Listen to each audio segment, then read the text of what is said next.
안녕하세요. 아직 안 했는데. 알았어. 이거 다 올라가는 거 알지, 나중에? 안 된다. 안녕하세요.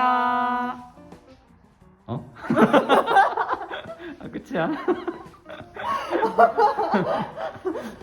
우리 너무 멘트를 안 하고 약간 네. 인사만 막.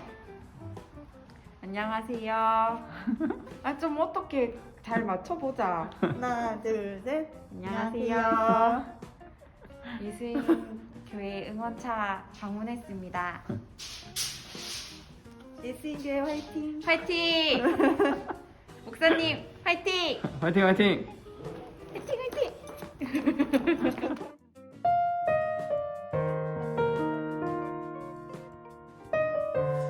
반갑습니다. 백동희 목사입니다. 오늘은 예수님교회 공사판 새벽 예배 23번째 시간입니다.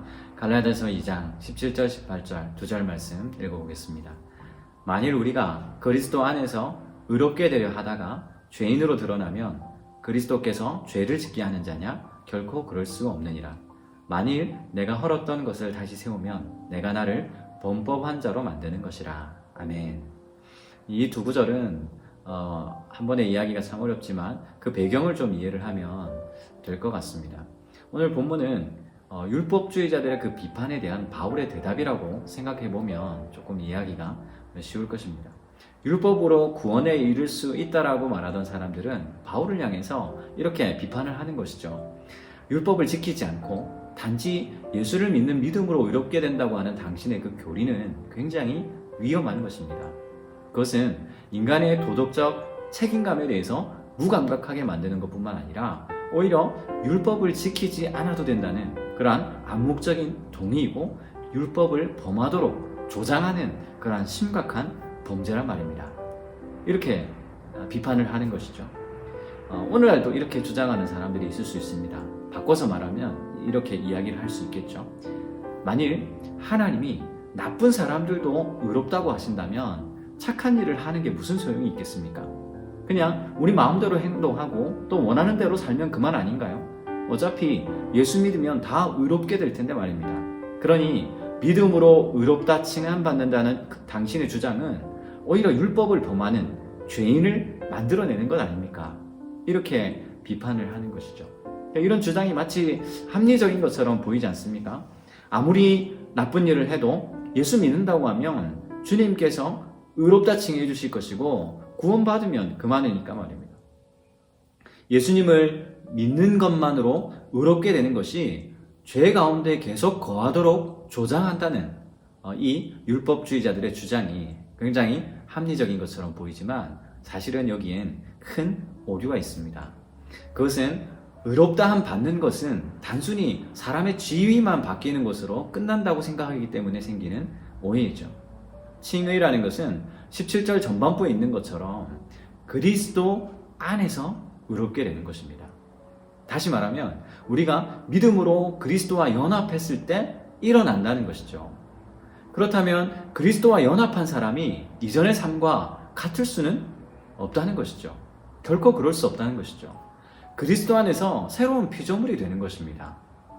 그리스도와 연합한 사람이 여전히 옛 습관을 버리지 못하고 여전히 자기가 원하는 대로 죄를 짓고 산다면 그러면서도 아무런 죄의식을 갖지 않는다면 그것은 그의 믿음을 의심해 봐야 되는 것이죠. 믿는다는 것을 그렇게 쉽고 간단하게 이해할 수는 없습니다.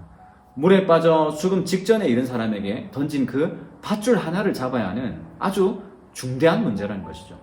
믿는다는 것은 그 밧줄에 내 생명을 맡기는 일이고 그만큼 중요하고 중차대한 일이라는 것입니다. 하물며 나의 본성적 죄로 지옥에 들어갈 내 인생이 예수 그리스도라는 그 생명줄에 의해서 새로운 생명을 얻게 되는 것, 그것이 바로 믿음이라는 것이고 하나님으로부터 의롭다 선포함 받는 것이거든요. 그리스도께 내 생명을 맡긴 것이고 이전의 삶과는 완전히 다른 삶을 살게 되는 것이 바로 칭의, 의롭다 선언받는 것, 그리고 하나님의 백성 되는 것입니다. 다시 말하면 내 생명의 주인은 내가 아니라 그리스도께 있다는 그러한 고백이라는 것이죠. 그래서 우리가 아직 읽진 않았지만 이러한 핵심이 담겨있는 구절이 다음 구절에 나오는 것이죠. 갈라디아서 2장 20절 말씀. 내가 그리스도와 함께 십자가에 못 박혔나니 그런즉 이제는 내가 사는 것이 아니요 오직 내 안에 그리스도께서 사시는 것이라. 이제 내가 육체 가운데 사는 것은 나를 사랑하사 나를 위하여 자기 자신을 버리신 하나님의 아들을 믿는 믿음 안에서 사는 것이라. 아멘. 그리스도 안에서 의롭다함을 받은 사람에게 일어나는 그 놀라운 변화를 오늘 이 성경 구절은 설명해 주고 있습니다. 십자가의 그 죽으심과 부활을 우리가 경험하고 거기에 참여한다는 것이죠. 사랑하는 성도 여러분, 우리의 삶은 그리스도 안에서 완전히 새로워진 줄 믿으시길 바랍니다. 그래서 율법주의자들이 주장하는 그러한 삶과 믿음으로 구원받은 사람의 삶은 차원이 다릅니다. 율법주의자들은 율법을 지켜서 의에 이른다고 그렇게 이야기를 하지만 그리스도인은 의롭다 칭함받아서 이제는 그 은혜로 사는 자들이고 또 하나님의 백성답게 살려고 하는 사람들이라는 거죠. 선한 일을 해서 구원받는 것이 아니라 구원받았기 때문에 그 구원받은 백성으로서 선한 삶을 당연히 살아간다는 것이죠. 오늘 여러분의 삶에서 그리스도인으로 선하게 살려고 여러분 노력하고 계십니까? 그것은 하나님의 백성이기에 그리스도와 연합한 사람이기에 당연히 고민하고 노력해야 하는 그러한 삶입니다. 오늘도 여러분의 삶에서 선한 사업과 선한 일을 도모하여서 그리스도인의 삶을 세상에 온전히 드러내시기를 축복합니다.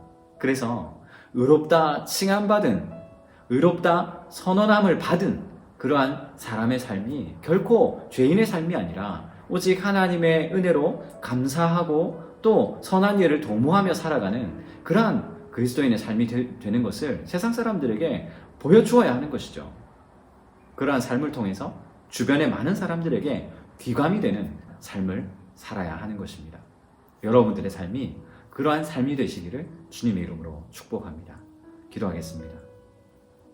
하나님 아버지, 본성적 죄로 말미암아 지옥에 가야 할 영혼이지만 예수 그리스도를 믿는 믿음으로 말미암아 우리를 구원해 주시고 새로운 생명을 허락하여 주셨음을 우리가 기억합니다.